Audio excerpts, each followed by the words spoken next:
Guys, இன்னைக்கான video என்ன அப்படின்னா மில் மேக்கர் ரோஸ்ட்டும் நானும் தான் பார்க்க போகிறோம். வாங்க வீடியோக்குள்ளே போகலாம். ஆனியனை கட் பண்ணி வச்சுக்கோங்க. டொமேட்டோவை இப்போ சட்னி ஆக்கலாம். பார்த்தீங்க அப்படின்னா டொமேட்டோவை இப்போ நம்ம பேஸ்ட் ஆக்கியாச்சு. இப்போ நம்ம ஒரு பேன் எடுத்துக்கலாம். இப்போ நம்ம கொஞ்சமாக ஆயில் ஊற்றிக்கலாம். ஆயில் நல்லா கொதிச்சதுக்கப்புறமா கிராம்பு போட்டுக்கலாம். அதுக்கப்புறமா பட்டையும் போட்டுக்கலாம்.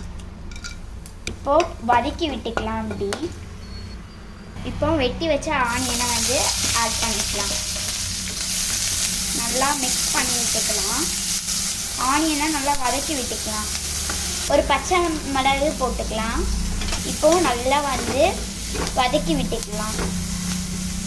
இந்த டைமில் இஞ்சி வெள்ளைப்பூடு ஆட் பண்ணிக்கலாம். பேஸ்ட் ஆட் பண்ணிக்கலாம். இப்போ நல்லா வதக்கி விட்டுக்கலாம்.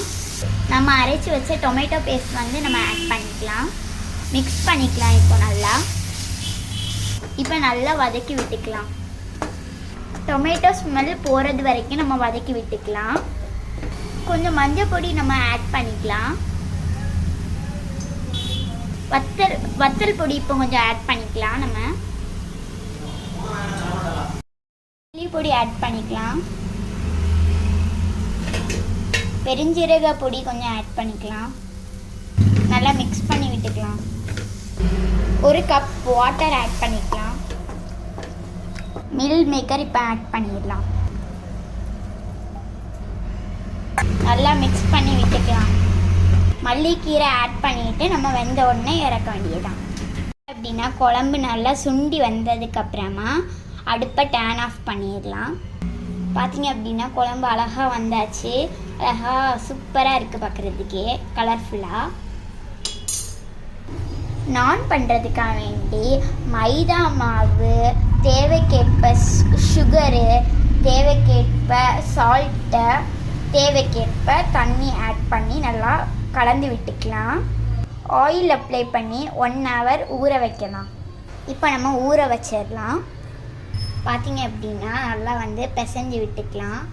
கொஞ்சம் மைதா மாவு போட்டு பிசைஞ்சு விட்டுட்டோம்னா அழகாக நான் பண்ணுறதுக்கு ஸ்டிஃபாக வரும்.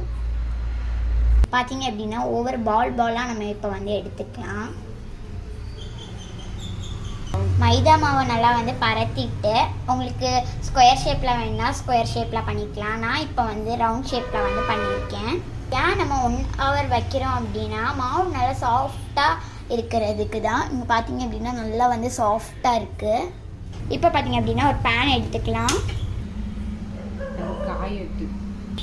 நல்லா காஞ்சதுக்கப்புறமா நம்ம பண்ணி வச்சுருந்த நான் இது பண்ணிக்கலாம், போட்டுக்கலாம்.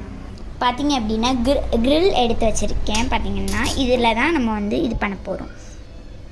ஹீட் ஆனதுக்கப்புறமா பேனில் போட்டுடலாம். கொஞ்சம் பஃபி வந்ததுக்கப்புறமா நம்ம மாற்றி போட்டுடலாம். பார்த்தீங்க அப்படின்னா கிரில்லில் இப்போ நம்ம வைக்கலாம். இப்போ நல்லா பஃபியாக வருது.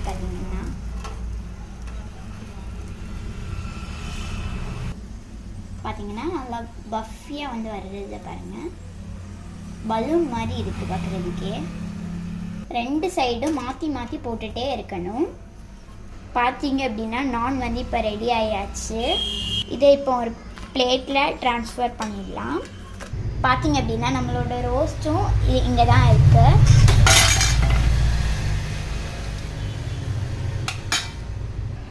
பார்த்தீங்க அப்படின்னா நானும் நம்மளோட ரோஸ்ட்டும் இங்கே தான் இருக்குது. இப்போ நம்ம இதை டேஸ்ட் பண்ணி பார்க்கலாம். பார்த்தீங்க அப்படின்னா நல்ல சாஃப்டாக இருக்குது. உங்களுக்கு பார்த்தாலே தெரியும்.